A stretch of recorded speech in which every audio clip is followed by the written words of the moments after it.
Yes, guys, welcome back to another episode of the Adapt Performance podcast. In today's episode, we are joined by Coach Danny Speirs on Instagram. Okay, for those of you that have seen that, it is the Rugby Performance Coach. So he specialises in all things rugby, physical development, and kind of has a really holistic mindset when it comes to developing amateur and semi-pro rugby players. In this episode, we cover a lot of ground, okay? So we go through a lot of different things I think you're going to find super important and super valuable as well. So we cover some of the lower hanging fruits that we think rugby players should be considering and thinking about, okay? We also go through how to approach speed work, a little bit on robustness and hypertrophy, and finishing up with a little bit of chat around recovery, all right? So without further ado, let's get into the episode. This is me and Danny. Yes, Danny, how's it going, mate? You okay? Good, mate. Yourself? I'm well. I'm double parked. I've got a juice in one hand and then I've got a coffee in the other. So I'll be running for a piss probably halfway through. Who knows? I'm saying coffee's there. Just cracking on, obviously, with the online coaching stuff. It's getting busy, taking up the majority of my time. But I'm enjoying it. It's good. What about you? Mate, similar today, actually. Wednesdays are my podcast days. So I try and film or record one, but I also try and do the editing side until next week, actually. So I'm getting somebody in to do the editing side. We had a little chat about that, didn't we? We did. So I'm trying to essentially save a little bit of time. You know, I think I've done an okay job with the editing, but I'm probably botching it in a lot of areas that people will just laugh at when they see, you know, too many steps for what it is. Yeah, of course. But we'll see, mate. We'll see. So why don't you kick us off, mate? Give us a little bit of an elevator pitch of who you are, what you do, and then we'll kind of take it from there, mate. Yeah, sweet. Well, I guess I'm the Rugby Performance Coach on Instagram. I guess that's his way of explaining it. But ultimately, I help rugby players around the world, amateur and semi-professional, reach their version of high performance. So ultimately, I operate within three pillars, being performance, robustness, and lifestyle. So I'm a really big advocate of when somebody comes to me as an amateur rugby player of, yes, helping them perform on the pitch, but then ultimately as well, helping them perform off it. And yeah, I've been doing that for 2 years, more so in the last kind of like 3 months. What's kind of inspired the push then? What's been like the, you know what, I want to get this going? So a bit of a lowdown of the kind of like the last, I guess, 18 months is post-COVID, I opened up my own facility with a couple of guys back in my hometown, and it didn't go to plan. I mean, opening a gym in COVID was never going to be the best idea, but we gave it a go, and yeah, it kind of came crashing down. And then found myself back in Leeds, and I'd always had it kind of running for the last kind of like, I started at the start of COVID, and it was something I never really gave my full into it. It was like almost like a side hustle. And then when I came back to Leeds and I kind of was like twiddling my fingers and stuff, I was like, right, what am I going to do? And I was like, well, ultimately, you know, this is something I've been doing for 2 years. I had a bit of a following at the time. And I was like, I either go all into it now or I don't. So yeah, delved in like head first, and that was probably like June where I went like really into it. I'd been doing it for like 18 months, and this is something I always say to like my partner is that like my friends are saying like, oh, it almost is that kind of like overnight success type thing, but it's not. I've been posting every day for 2 years. It's just that now over the last 6 months, I've really like gone into it. So I can remember like, how long have I been following you? Let's say 4, 5, 6 months or something, but it looks like it's been a really quick growth. Like, what kind of growth have you looked like in the past little bit of time? 'Cause it seems like it's been big. So in terms of, if we're talking followers, from the start of COVID to, let's say, June this year, 2022, it was probably 12,000 followers, which by all means is like amazing, and I was very happy with that. From June to now, I mean, we're now at 27 followers. So, you know, I've kind of did what I did in the first 18 months in the last 4 months. And there's a lot of things that have happened along the way. Like I hired a business coach in June, and because I really wanted to go for it, and that was the best thing I've ever done. Is it? Well, yeah, it could. Sorry, go on. Is it from a guidance standpoint? Has there been any kind of special, there's never really special secrets, but has there been anything where you're like, fucking hell, that was like a game changer, I never even knew? not necessarily anything that's a game changer. Like, I'm quite impulsive in nature. Like, I dart about a lot, and I get an idea in my head, and I'm like up at like 1 a.m. and it's just kind of like how I'm built up. Yeah. And he's really been like, no, do this. So when I first started with him in June, like rugby's a passion of mine, hence why I've started Rugby Performance Coach. But I love all sports, so I was like, yeah, I want to do this, and he was like, no, you've got this audience, go into this audience. And I was like, yeah, you're probably right. And then ultimately, I've been making the content for that specific audience, which is why it's done that. Yeah. So it's been nothing that's like specific. Like you said, there's no secret. It's a lot of accountability, a lot of clarity in terms of where it's going, and then just kind of like the basic stuff from like systems and structures. So the best way of explaining it is, I think I've got quite a half decent business mind on me, or at least I thought I did, and then it just so happens I hired a coach and they knew better than me. And it's the same thing that we've all had those athletes who have trained a little bit in the past, and then you start work with them and they're like, oh, well, I do it this way. And I guess I was probably a little bit like that. And he's really, shown me, the wider picture to it. So that's the thing, isn't it? Like, I think knowledge is always a good thing, but sometimes a little bit of knowledge, when kind of misapplied or you don't have that context, can be quite dangerous and quite, it can hold you back in a lot of ways. Yeah, 100%. Like pre-mentorship, I'll call it. I was, I guess, a bit of a rabbit in the headlights. I wasn't running a business. It was more of a passion project, side hustle. Whereas, like, fast forward to now, and I'm only 3 months into that, really. I would say it's a business now rather than just something I'm doing on the side. So that's sick. So tell me a little bit around. I want to get into the athlete side of things, mate. I want to get into the S&C. So you spoke through. You've got performance, robustness, and lifestyle as like your kind of 3 pillars. Then, where do you, with the athletes you're currently work with, where do you see the lowest hanging fruit? Where's the easiest gains that you seem to make with a lot of people? Structure, straight up. Like, so like the journey for when I sign someone up is, we really delve into kind of what their week looks like now. They fill out a kind of onboarding questionnaire where they break down their schedule. And I look at it and I'm like, straight away, it's either nothing, which is why they signed up, or it's the complete opposite end of the spectrum where, they're smashing a lower session the Friday night before playing on a Saturday. And then they're wondering why they're so tired on the Saturday. So 100% the quickest win straight away is providing a structure from a programming perspective. Not necessarily the specific individual sessions, but what that kind of week looks like building up to a game. That's where I get the biggest wins, I think, straight up. Mate, so I was thinking through that question before I asked it. I was like, okay, what's my answer to this going to be? And I literally said structure as well. I was like, it makes sense. It then becomes easy to kind of manage things and see what's working, what's not working. If you do random things, you get random results, and in such a chaotic sport, from a playing standpoint, but also a training standpoint, we can't always predict what that session looks like. So we need to just make sure we've got our ducks in a row to prepare for that. That's kind of how I was thinking through it.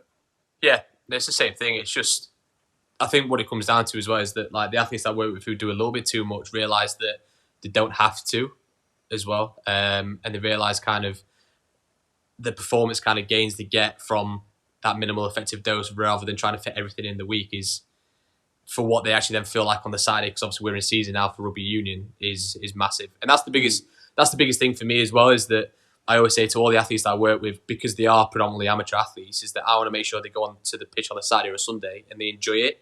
And the way to enjoy that is by performing better. So structure. I think it gets really difficult, at least with some of the athletes I've worked with in the past. Like, I've worked with some really good players that really want to chase rugby as like their sole thing, like that is their only focus. And then as soon as you start sprinkling in a few of the other little goals, like, I really want to be bigger as well, and I really want to have this, and I really want to have that. And it's kind of like, do you want to be bigger for rugby, or are you somebody that's trying to get bigger and you play a bit of rugby on the side? And that becomes quite an honest conversation you need to have with them. Like, what does success look like for us in this situation? Have you had that as well? Yeah, so like, we'll sometimes get a prop forward who's saying, I really want to improve my max velocity.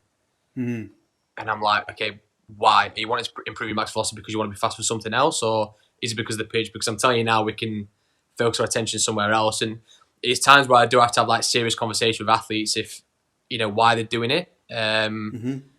Because again, it always comes down to what's the main thing for them. If it's just getting fast, just so they can beat the mates in a race and whatever, that's fine. But I want to make sure they're performing on the pitch. So, and I really, kind of provide them with the evidence straight up to say, this is where I think we should provide our focus our attention. So yeah, I get it all the time, 100%. Yeah, I think yes. I'm thinking back to I used to work with Sheffield Hallam's rugby team, and they were kind of a mixture. They were social in nature. They loved going out on the piss. Quite a rugby culture in that sense. But then they had a core group of really good players that wanted to chase the actual performance side, and it was like, from a coaching standpoint, it wasn't really even about the sets and the reps. Sometimes it was sitting down and actually saying, well, what do you want out of this? What are you trying to actually develop? Where are you going to find fulfillment? And it was difficult with some of them. One, you have to get them down to actually have a serious conversation with them, which, they're a bunch of lads at the end of the day. It's kind of hard to get them to be serious when you've got a group of 20 around them. But yeah, it's a difficult one. Yeah. No, I spent a little bit of time at Beckett as well, and it's the same thing. Like, it's, some athletes really want to kick on, and some are just, are there for the enjoyment and social side of it, whilst being a very good rugby player. That's why I think I love working with the athletes that so much compared to maybe what I've done in the past, is that they're coming to me, and if they're coming to me and obviously investing in themselves, then they're very intrinsically motivated to start off with. So it just makes life. So whatever the goal is, like, as long as it's something that I can help them with, I'll help them with, whether it's performance on a rugby pitch or looking a little bit better. What I mean? It's still helping them enjoy performance and lifestyle, which is why lifestyle is such a main pillar for me. That's a really good point we just mentioned there. Like, the fact that they are coming to you, it's not just a free service that the university gives them. Yeah. I don't spend all my time on YouTube, but I can remember listening to some Eric Thomas stuff, like the hip hop preacher. And he was speaking through, I would give you this for free because I really enjoy doing it. But if I give you it for free, you're not going to respect it and you're not going to put everything into it. And that is such a true thing, Yeah. It makes a lot of sense to me. And I've seen the same thing as what you just mentioned there. Yeah. No, it's like, you've been in those environments, as have I, in terms of, you work with athletes and you just think, God, I wish I was in your position, because what I would do in this environment to get the best out of me. Not all paid athletes have that mentality, and because they've kind of, some of them are just blessed and maybe they don't need to, go into that environment as much as maybe like I would do as a very amateur athlete, very amateur. Yeah. But yeah, so like, people do think, oh, it must be amazing working in, high performance environments and stuff. And it is and it isn't. And it isn't sometimes from the frustrating aspect of, God, I wish I was in your position, because you don't understand how much effort I would give it compared to you. I don't know if you've ever found that as well. Mate, absolutely. And I think as a coach, we sometimes want more for the athlete than they want for themselves. And that becomes a really challenging thing to kind of navigate, doesn't it? Because if you want to give them a Ferrari, but all they want is my shit Ford Fiesta outside, it can become quite... it just becomes a hard thing to navigate in terms of you wanting to get the most out of them. And I've definitely had that before where, I'm always quite open with this, but, you start to not like working with a certain athlete because you're wasting it. And it becomes a little bit of a thing in your head, and you have to kind of chew through that a little bit. And actually, I've just got to meet them where they're at. And that's probably the most important thing for me. Yeah, the only flip side of that I have on the paid athlete side is that I'm kind of not afraid to have those conversations in terms of getting rid of someone, even though they're paying me.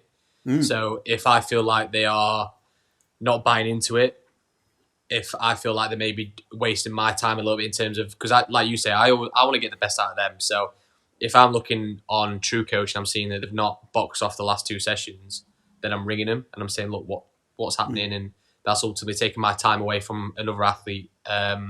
So in the past, it is something that, I never used to do, because ultimately it's quite nice seeing that online coaching money hit. But now, as it's built a little bit, I'm not afraid to have those conversations where I say, look, maybe this isn't the right time for you and it's not the right time for me. And 9 times out of 10, that flicks something and they say, no. Like, and they then want to do it even more. It's a weird dynamic.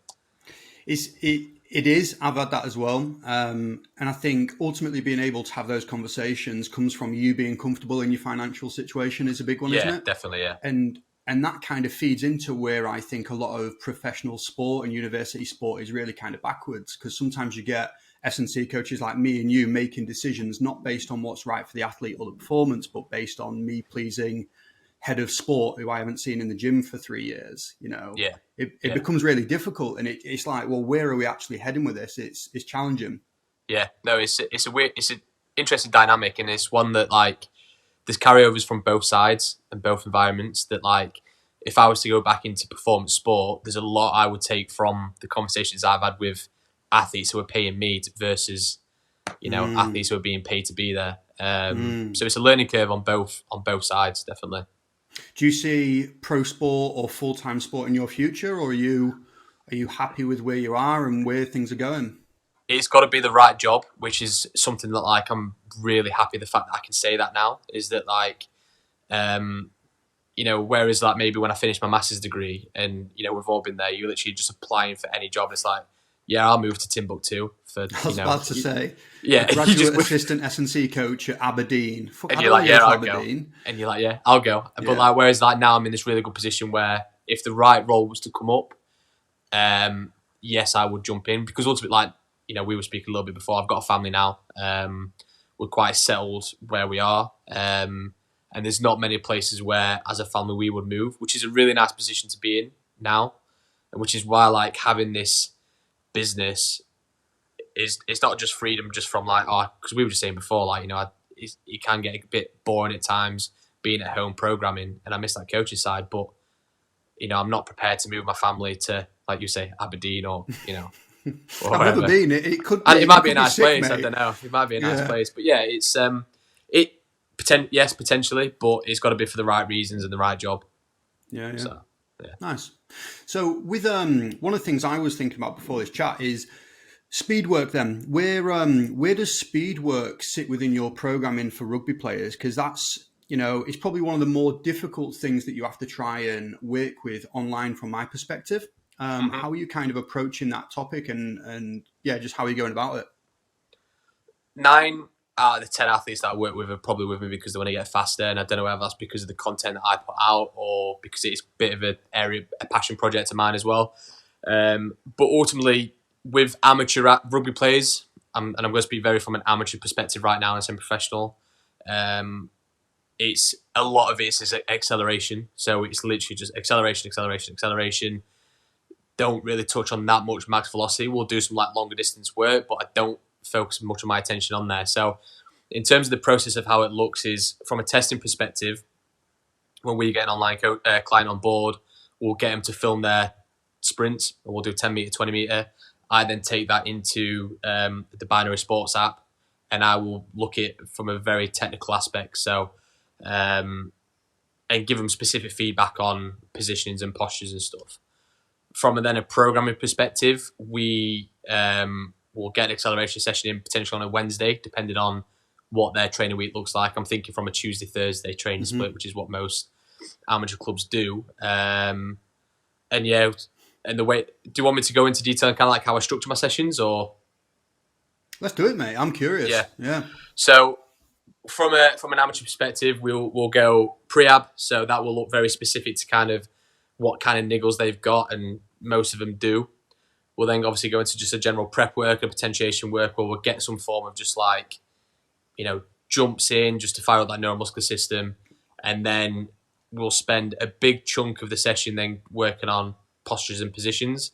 I get them to film everything where they can and then send it to me. And then we have monthly check-ins, and that's where it's an opportunity where I then get the video of them up, and then I'm able to then coach in terms of, maybe we need to be a little bit lower here, blah, blah, blah. And then we'll then get what I call in play. So we'll then actually get some sprint stimulus in there. So I really like how Les Spellman approaches it in terms of there's 3 buckets: physical, technical, and stimulus. Hmm. With the athletes that I work with, the physical aspect is taken care of to some aspect. The technical and the stimulus never is. Yeah. So as long as I'm topping up those buckets, technical, stimulus, then we should then get faster over a 12-week period, let's say. So are you like giving them specific kind of drills to target those two things, and particularly when it comes to the technical aspect? So do you use a lot of like wall drives? Is it that type of thing? Is that kind of where you go? Yeah, so we'll do. We'll progress through the A series, and we'll progress through some form of like standard war drills into 3 counts, 10 counts, etc. Load and drives. So we'll tend to focus on very much like projection work for the first like block, working with someone who's wanting to develop speed. So from a drill perspective, it'll look more like wall load and drives with the A series, and then we'll just do a lot of like projections in terms of literally just that first step and get them to feel that, get them to feel that kind of like force going into the ground and punching that knee forward. And like anything, we just start really, really short and just build it up to long. Try to keep it simple. Do you have like a like volume guidelines in terms of what you try and approach? Do you start at the lower end and then build to what are those numbers you kind of operate between? Do you have those, or is it kind of done by feel? No, it is. It's a bit of both, to be honest with you. Like, we'll sometimes get like an athlete who's never done any speed work whatsoever. So ultimately getting them to do, 100 meter plus of high velocity work is just, we avoid it. So from a projection standpoint with that first block, it is quite short in nature, where we'll do literally just kind of like, let's say, I don't know, a few sets of just initial projections. Then we'll build that into just something like a reactive, like 5 meter, 10 meter acceleration around a total volume of around 50 to 60 meters, really short, and then build that up as the weeks go on. And then hopefully become a little bit more robust to the load. And that's just, we're always cautious, because ultimately I don't know the athletes, and they might say, "Oh, I've done loads of speed work," but have they or not? And yeah, exactly. Yeah, and then all of a sudden, if I'm exposing them to 150 meters of high velocity speed work on a Wednesday, something's going to go wrong. So I'm always cautious, definitely. Have you done much in terms of, because this is, just going back to the first point that we mentioned around structure, and that's kind of our role, isn't it? To look at the week and be like, right, there's an opportunity to get some high quality speed work. I think I would say 50% of the people that I have that are trying to get faster, we try and get it done pre rugby if we can. Try and treat that as a little bit of a get to the field 30 minutes before, long warm up, and get 10 reps of 10 meter sprints or whatever. Is that something you've played around with much, or is it something that? Yeah, it comes down to time. Like, so all of my athletes are working full time, and then they might start training, at 7. So, for then finishing work at 5, getting home, getting changed, or whatever they have to do. When I've played around with it, the adherence probably goes down a little bit, which is why I then move it to the Wednesday and have it as a standalone session. That's the only reason why. Like, ideally, like, it would be nice to potentially get it in on the Tuesday, like you say, and make that day really hard, and have Wednesday as a recovery and regeneration day to take us into the Thursday, which is usually like our potentiation day for the Saturday. Yeah, but it just comes down to time. Yeah, for sure. It's one of those, isn't it? You've got like this gold standard of in your mind of thinking, well, what would I, if it was a clean slate and it was like we could do anything we wanted? What is that? What is that thing? And to be fair, I have a few athletes where we can do that. Just because the students and Yeah. Man, I remember when I was a student, like I wouldn't go to strength and conditioning lectures because I wanted to go and train arms. Like, it was so mad. But like you can do what you want. But we have a few where I can treat it as a gold standard, and then it just becomes a little bit of kind of trial and error, and then just watering it down and pulling back to what is the most essential thing. Yeah, it's the exact same thing. Like, I think we all, as coaches, we all have that ideal structure in our head of what we want the week to look like.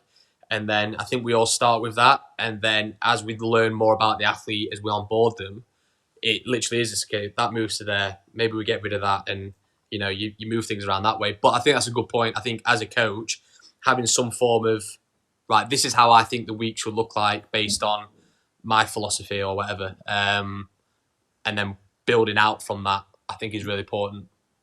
Do you use so you said around like your your Thursday would be like your primer or your potentiation type session. How does that kind of look for you? What are you kind of putting in there usually? So again, it relates to the specific goal. So let's say if I've got an athlete who is speed based, for example, we'll do one or two things. We'll either do Olympic lifting derivatives, depending on how well trained they are as an athlete, what their training history is, or we'll do some actual like Olympic lifting, very much like hand cleans. We won't go into like full power cleans, but hand clean base. I like that from an acceleration standpoint anyway. We'll then do some like sled work. We'll then do some jumps. If they're like horizontal jumps and stuff like that. So it's a potentiation day for the Saturday, but then it also links into what we're trying to do in terms of supporting their acceleration work. But then on the flip side of that, if I have someone who's kind of very low training history, then it might literally be as simple as some jumps, maybe even some form of like lifting there, a little bit of pre-ab work. So it chops and changes, but ultimately what I want to do, and it's the main thing, is getting the athlete coming out of that session feeling good. Yeah. So it's a lot of stuff that I start to learn as time goes on of what they enjoy to do. So if I'm programming hand cleans and my athlete says to me, I hate these, then I'm going to stop putting them in because they start doing what we want it to do, which is ultimately get them feeling good, fire up that neuromuscular system in relation to the Saturday game. And that's that whole point there is so important because I can remember seeing a discussion on, it would have been Instagram between two coaches, and they were speaking through other coaches that just send templates, from an online standpoint. I'm like, how does that work? Like, maybe I've got the most awkward and vocal athletes in the world that say, I don't like this, I don't like that, which is a good thing because they're vocal about it and they trust me to say those things. But I'm like, how in the world can you run, a group of athletes and not be tweaking things? It doesn't make sense to me. Like, I don't see how that can work. Yeah, and part of the onboarding again is they receive a document off me like a welcome pack, and I outline straight away expectations, and one of the expectations is communication. And say if something's not right within your program, let me know, because then I can adapt it to fit your needs and your likes and your wants. Because obviously we've got an idea of what they should be doing, but then I've also got to think from an adherence point of view as well. Is that as long as they're doing something that's moving the needle forward, then we're good. Like, they're improving. It doesn't have to be what I think's the best thing. Well, it's the same as like hill sprints and stuff like that. We know the benefits of using hill sprints and sleds and all those things. I can remember programming them a while ago, and it was this athlete that wasn't as vocal with things. Programmed them for maybe 2 blocks, and he just never told me that he wasn't doing them on a hill, And I'm like, well, if you would have told me from day one, we would have figured out a way, and we could have kind of talked through those things. But yeah, that's another point actually. Do you use like hill sprints and kind of resisted sled work? Is that part of your programming usually, or? Yeah, so resisted sled work is, and then hill sprints is, to be honest with you, is something I've started messing around with a little bit.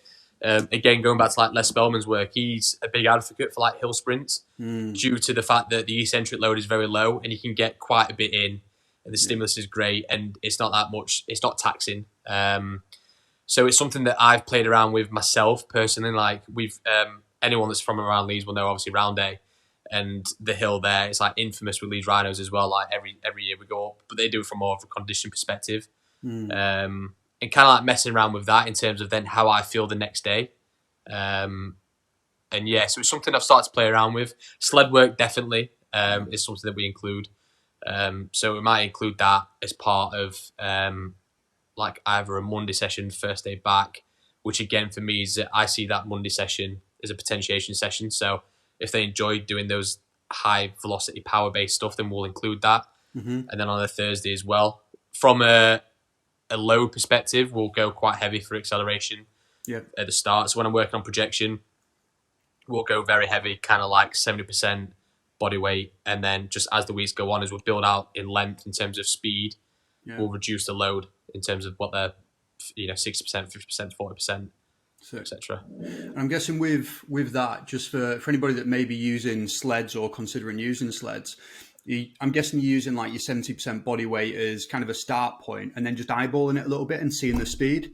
Just because I've done it before where you program sled, you're like, right, we're doing 70%, but the sled surface might be super, slick, and it might not feel like the way we want it to look, So are you eyeballing that, or how are you kind of going through the load selection process?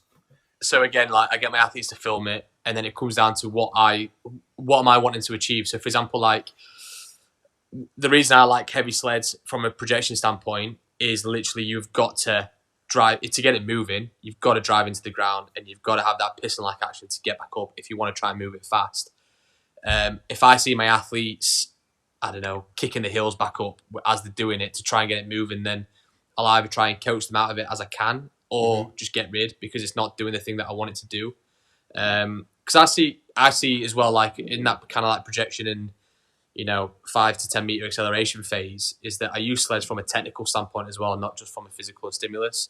And that's something that I look at to dictate the loads that I then use. So again, I've got an idea of a structure in my head. Is that ideally I would like to go down in terms of percentage of body weight, but yeah, it depends on what the athlete's looking like as they're doing it. It's true what you say there. Like it definitely is an opportunity because you can make it as slow as you want, and if you can't do it slow, your chances of you being able to do it fast is going to be limited. And I use that in the same way a lot of the time. Super heavy stuff, it just gives you an opportunity to think about, right, where is my knee? Where does it need to go? Am I trying to knee somebody in the bollocks to get a really high knee drive? Those types of things. And I try and keep them in almost year round, to be honest with you. Yeah. I quite like that as a stimulus. I think as soon as you're used to doing it, well, even if you're not used to doing it, I don't think it takes a lot out of you. Like you said, there's not a huge eccentric demand in it anyway. Yeah. But yeah, I like to keep them in and just adjust reps. I've tried contrasting them, so going from heavy sled work into unresisted, just to see if we can get some really nice carryover of technique work, but you also get that potentiation side as well. Yeah, no, that's nice. I've not explored that, to be fair. I'll give it a go. But yeah, like you say, it's they are good to have. And from a rugby standpoint as well, I did a post last night on kind of like scrum strength and talking about that horizontal force production. But I think it also carries over to all positions when we think about like the breakdown and stuff, and having that horizontal force production capabilities and acceleration capabilities going into contact, and that is 1 to 15 or 1 to 13 if you're obviously playing league. I think it has a role in everyone's program. Yeah, for sure. We're, I guess, I think I probably know the answer with this a little bit. Like, how much does like bodybuilding and your like traditional hypertrophy pump work kind of come into your program? Does it? I'm guessing it depends for one, but then, like, does it have much of a focus? Yeah. So, again, it does depend on obviously the individual. Ultimately, what we'll try and do is kind of expose them to some, if they need it, some volume work on the Monday from an upper standpoint.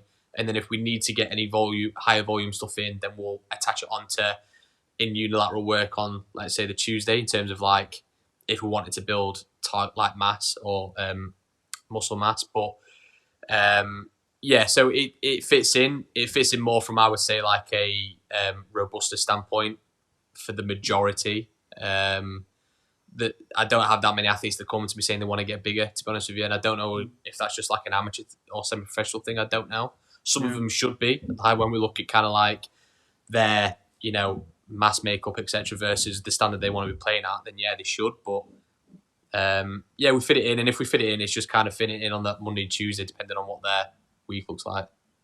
And I'm guessing for you then, is that like, well, I suppose there's loads of benefits to getting it in, but is it kind of just building upper body armor? Is that like the standpoint of protect the skeleton? From an upper body standpoint, it's literally that. It's build the armor. From a lower body standpoint, there might be some deficits in terms of what we need from, I don't know, like an acceleration standpoint, kind of like, is glute cross-sectional area in a position that we want to then have it build the strength that we want to then have that acceleration output. 9 times out of 10 with amateur athletes, it's not. Mm-hmm. So we might do a lot of kind of like targeted glute high volume work. Mm-hmm. Again, talking from a very amateur and semi-professional standpoint, is because they've never done it in the past. and it's another quick win in terms of what they're wanting to achieve. Yeah. I think one of the things that is probably understated in that regard, we're speaking through hypertrophy, so we're thinking about trying to add muscle tissue, and ultimately there needs to be an element of energy surplus with that as well, which kind of feeds into what you're speaking through with your lifestyle and your nutrition, making sure that those types of things are on point. And I can remember there was a time when I was at Hallam, we were all kind of going through our UKSEA process, and they absolutely grill you on your case study. So you present 10 minutes and they just hammer you at the end, and they're really brutal, they're really horrible, they'll try and make you cry, whatever. And I can remember one of the lads at the assessment day saying, yeah, last time I came in, I had a rugby guy and he was in a hypertrophy block. And the simple question that the guy asked me at the end is, okay, he was in a hypertrophy block, so you're trying to put muscle mass on him. Yep. Okay, well, what was the measure? Did you weigh him? Did he get heavier or not? And he's like, oh shit. And ultimately it does kind of come down to that. Like, if you're not adding mass at one point or another, there's something in that equation that isn't quite there. Yeah. I can't remember what I had for my case study. I had a woman and she was lovely. I had the complete opposite experience to what everyone else has had. Mate, I did. I can remember, what was his name now? I'm going to butcher it. That'll come to me. It was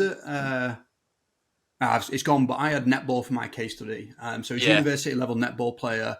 And it doesn't matter what you program for netball players at uni, they will just put 40 kilo on the bar. If it's 10 sets of 10 on a squat or it's 3 sets of 3, 40 kilo, it's like a curse. They won't go above it. And, I was really kind of honest in my case study saying it wasn't perfect in a lot of ways. Anything was better than nothing for these girls. And he's like, you know what? I've worked in netball. That's fine. And I was like, look, I was buzzing as well. I do think sometimes there's a little bit of a luck of the draw with the assessors. Yeah. So like I know we're going off topic a little bit, but my case study, I can't remember what her name was. I did mine on a academy footballer. I was at Rugby United at the time, so I kind of like everything in black and white. And it was at the end of it, she asked me a few questions, and it was like, yeah, sound. And then I can remember getting to my speed and plyo component and just being absolutely like hammered and being like a rabbit in the headlights and being like, and I just knew at that point I'd failed. But it is luck of the draw, like I say.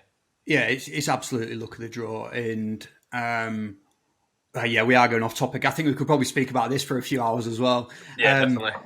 Going back to your rugby thing, one of the things you kind of mentioned before was around robustness then. So speak to me about robustness, what that kind of means for you from a rugby standpoint and how you approach that. So from the athletes that I work with, it's two things. It's being able to get through the training week without breaking down, and then being able to get to the game without breaking down. The experience that I've had with the athlete from an amateur and semi-professional standpoint is that they have they just have so many like little niggles and stuff, and they kind of think that's just kind of like acceptable. And I know that rugby's the sport that it is, and if we think we're never going to get injured, then we're being a bit like oblivious to the facts. But from an amateur standpoint, everyone's injured, like everyone's broken. So for me, it's just getting athletes to a point where they can get through a season pain-free, and that goes back to the enjoyment side of it. There's nothing worse than playing on a Saturday, kind of gritting your teeth a little bit, and then getting to the Sunday, and then feeling like shit. And so you can't pick up your kid. Literally, yeah, it comes down to that enjoyment thing, and athletes come to me like, yeah, I've got this niggle, and I'm like, that's not normal. Like we should be, we should be. Well, we shouldn't be, but injuries are part and parcel of rugby. Yeah. But not your whole body just hurting. So when I look at it from a coaching standpoint and as a pillar, it's allowing athletes to play and train pain-free. And the way that we do that, the first thing, it goes back to the first thing we said at the start of this podcast is structure. It's providing them with a structure where they can move the needle forward in the week, get to the Saturday, feel good whilst they play, have some targeted recovery and regeneration work, which I'm sure we could talk about in a bit. And then, just keeping them in one piece, I guess. I found this quite a lot with rugby is because the niggles happen, fairly frequently. If you've got them in on a Thursday or a Friday and they played on a Wednesday, if it was like the book side of things, they're going to be a little bit sore in areas. And one of the things that I found just super important is you've got your plan A. Okay, well, what is plan B? If you can't overhead press for whatever reason, can we move to a landmine? Can we water down that exercise? And you just keep going until you're at a point where you're still getting something done that's productive, because, otherwise it's going to be a really long season, and that strength is such a positive thing. If you completely toss it off when you get a little bit of a niggle, it's going to bite you in the ass in the long term. Yeah, no, that's why, again, it comes down to planning and prep, isn't it? In terms of we'll have athletes who will have a block laid out for them in relation to the games they've got. And then, we've got one athlete on Saturday who's taken quite a bad knock. They've been and seen a physio. They know they can train, but okay, let's scrap this week. Let's maybe just get some low stuff in, get you moving again, and then we'll move forward again. So that's why it comes down to not being too romantic about your planning and your programming. It's okay to throw it out the window one week, even though it's going to mess up with your periodization strategy, and focus on the individual rather than, your ideas and philosophy. That's periodization for rugby. If you kind of had to break that down, then how you look at it, is it as simple as off-season, pre-season, in-season, or do you try and break up the individual blocks? So Ben Jones at Leeds Rhinos taught me this, and this is something I've taken with me everywhere, is I periodize around the games, and this is where it comes down to the relationship I've got with the athlete and the relationship I've got with a coach. So when I was at Leeds Rhinos, but we would ultimately look at the full season calendar and kind of say, right, where can we get some really good training opportunities in? Where do we then maybe need to take a step back off because we've got a run of, Thursday night, Wednesday night, whatever the game, we've got a lot of games in a short amount of time. Or it comes down to as well the intensity of the games that we're going to be playing. And I know this is quite bad. Well, I think it's quite bad, but athletes know the games where they can maybe be at 70%, and they know the games where they need to be at 100%. So ultimately, we'll look at the calendar and say, right, we know we can be at 70% that week and potentially be okay. So let's push the needle, move the needle in the gym that week. The week after, we're playing best team in the league. Okay, we're going to take a step back that week and make sure that the athletes are at 100% readiness for the Saturday. So that's how I look at it. Maybe a bit different to what other people look at. There you just kind of, it's like long-term strategy, isn't it? It's looking at the long term and being like, okay, if we really want to push forward and have the last game of the year being our best, and really kind of going through, I think that makes sense. And it just becomes that little bit of you've got to look at the facts, you've got to weigh up the risk, you've got to weigh up the reward. And I've definitely tried to do that in the past, and it has failed in the past as well. I'm not gonna say it always works. Sometimes we do fuck up as coaches, and we have to kind of roll through and make the most of it. Yeah. So that's, from an in-season perspective, that's just something I've carried me together because, as a very young coach, and you're fresh out of university, it's the typical, 3-1, 3-1 like that, and then trying to then translate that into an actual season, it's just never going to happen. When I was at Yorkshire Cricket, Ian Fisher, the SSC there, literally said to me, he was when you get into season, it's a little bit like holding on for dear life, and just hoping that you get through it at times, especially in cricket. And then Ben Jones really taught me that kind of fluidity in terms of, with seeing the opportunities with your programming. In terms of off-season and pre-season, off-season is difficult, I guess, from a team perspective, depending on how much contact time you've got. Obviously, I'm in a different position where we can kind of train through that off-season into pre-season. But again, it comes down to their specific goal. But it would be time off, accumulation, and then really start moving the needle forward and getting as much intense work that we can before the season starts. Yeah, that's sick. And then I want to go back to what you said before then. Recovery and regen, where is that kind of sitting for you and your guys? Do you always have a bit in, or is it a little bit more freelance? So when they've got their rest days programmed within their program, we will say to them, right, we still want you to hit, X amount of steps, nutrition stays the same, hydration stays the same. It then comes down to a very individualized approach in terms of the targeted recovery and regen that we do. So I'm a big believer in if it works for you, then it works. So to an extent, some of my athletes really like kind of hot and cold therapy. So it's okay, right, well, let's do that on the Wednesday or the Friday or whatever. Some of them really like active recovery. Some of them like doing nothing.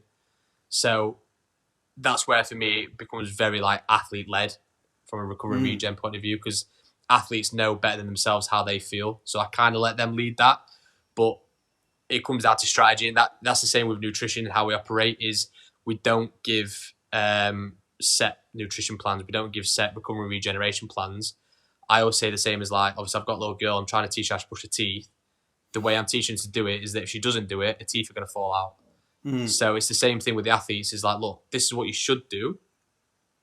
There's your information. Take that as you will, type thing. It's interesting, mate. I think just going back to, you mentioned physios earlier, and what I've kind of found, one from an online perspective, but also working with people face to face as well, is there seems to be a little bit of apprehension behind going to a physio. At least what I've found, somebody comes to you on a Thursday rugby lad and says, "Oh, I've hit my shoulder," and you're like, "Okay, well that tells me absolutely nothing. You've got a lot of things going on in the shoulder. I need you to go see somebody to find out what the actual problem is, so that we can actually prescribe something targeted to make it better." Yeah, I'll see how it goes. I'm like, fucking, you just, that could be 3 weeks that we kind of waste, of you just kind of muddling through your training program. And I don't know if you find this either. I feel like I'm getting better with the education standpoint of explaining that, but also sometimes the funds are a little bit tight. Obviously it's not super cheap. You might pay, I don't know, 45 quid for a 45-minute physio session. It's not always feasible. Yeah. I think people are scared of the truth. Athletes are scared to find out, what's the actual problem, because they're then potentially scared of being told they've then got to do nothing for 4, 8, 12 weeks. It does come down to an education standpoint. I try and have really good relationships with, where I can, with the physios of the clubs that of the athletes I work with. So he doesn't work with me anymore, but I used to have a guy that had hamstring issues all the time. So me and his physio had a very strong relationship over WhatsApp in terms of how we structure his program together. And it's a really interesting approach, because you're always, being in a performance environment, you're just a part of that multidisciplinary team every single day. But then work with another, let's say, contractor or someone who's self-employed is a weird dynamic. But I think that a lot of online coaches and self-employed coaches should probably bite the bullet a little bit more and be like, okay, I should have that relationship with their nutritionist or their physio, rather than being like, I'll do it, because ultimately the physio knows better, the nutritionist knows better. So. It is. It's kind of a little bit of an ego and a pride thing, isn't it? And you see that when you're in MDTs anyway, multidisciplinary teams at a club, is sometimes it is obvious that people have egos, and there's definitely biases that go on behind the scenes that affects, you not wanting to go to a physio and speak to them because they're going to pull them out, and it really becomes about managing people, and that's probably the hardest thing about our job is people management, isn't it? Yeah, and again, it's something that I think is important, not necessarily important, but valuable for athletes to be on both sides of it coaches to be on both sides from a team perspective and an individual perspective. Because like I said earlier, I've learned so much about people management being as part of a team. And I've learned that, to be honest with you, from coaches that are a lot better than me, and seeing kind of how they operate. And then from an individual standpoint of how to deal with that individual where you've not got that face-to-face contact, you've got to build that relationship in different ways. I think it's really valuable for coaches to explore both sides of that, especially in those early development years, post-masters, etc. Absolutely. I think, again, I always like being honest about these types of things, but early on in the S&C career, I guess you could say, when I'm kind of learning the craft, it just wasn't really a thing with some of the coaches that were teaching us, like mentors and that. They didn't push that MDT. They didn't push trying to get around the coach and the athletes and getting into their environment, their habitat. And I always felt like that was an area that, if that was pushed on me a little bit sooner, you need to get around the sport, get around the coach, get around the physio, I think we'd be so much further along, or at least I'd be further along in terms of my development. I don't know if that was something you experienced, or was yours completely different? So my masters actually had a multidisciplinary module, which was quite interesting. So we had nutritionists, physios, sports coaches come in and look at their perspective of S&C and how they see it fits within the mold. But then one of the things that taught me a lot was when I was at Rhinos, is that So I was head of women's S&C, and we had a very small team. So there was head coach, team manager, physio, me, a couple of assistant coaches, and that was it.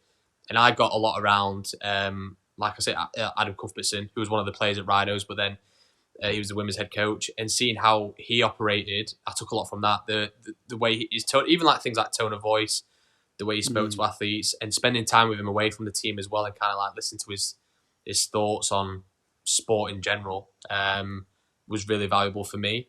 I think it's a little bit harder when you're part of a bigger team, let's say, and then maybe the head coach is on maybe a little bit more of a pedestal than the experience that I had with Cuthbo when I was at Rhinos. So I had quite a good experience in that way. It's another one as well, actually. It was when I was at Yorkshire Cricket as an intern.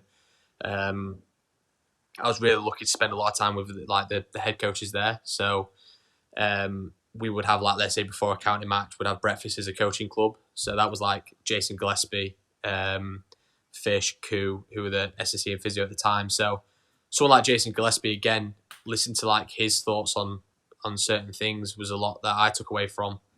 And I was quite lucky with him and the SSC coaches there, and kind of like how to present myself as a coach.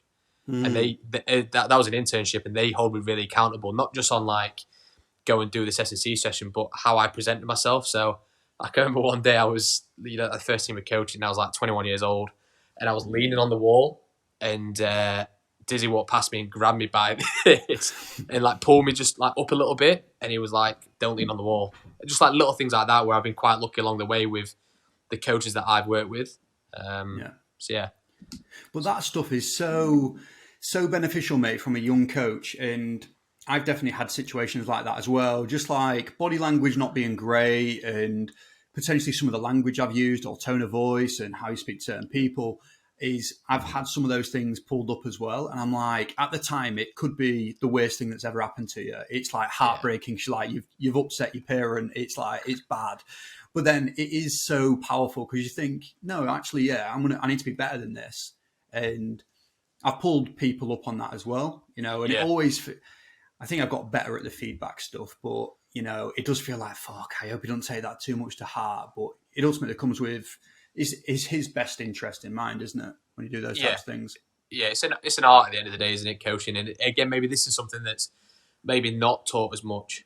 And I know like the likes of like Brett Bartholomew talks about it a lot and stuff now, but from like a master's perspective, I don't think we're taught how to coach. You're just told to go out and get the experience, and then you're either really lucky with your experience or you're not. So we all know what it's like in some internships. You're there just to be another coach, and you just kind of throw in the deep end, which to some extent might work. But the actual like art of coaching is something that maybe should be taught a little bit more. I agree, mate. I absolutely agree. Cool. Right. I want to thank you for your time, mate. I'm going to wrap things up a little bit. Absolutely sick. I really enjoyed that. I know there's going to be loads of takeaways for people. Where can people find you if they don't know where you are already? So Instagram's where I'm loudest. So that's just at Coach Danny Speirs. And then other than that, the website is rugbyperformance.online. But if anyone wants to reach out, then it's just Instagram's the best place to grab me. So. Love it. Cool. I'll put all that stuff in the show notes below, mate, so people can just click and I'll do the heavy lifting for them. But yeah, just want to thank you again, mate, and I hope you have a good day. Yeah, you too, mate. Really enjoyed that. Thank you.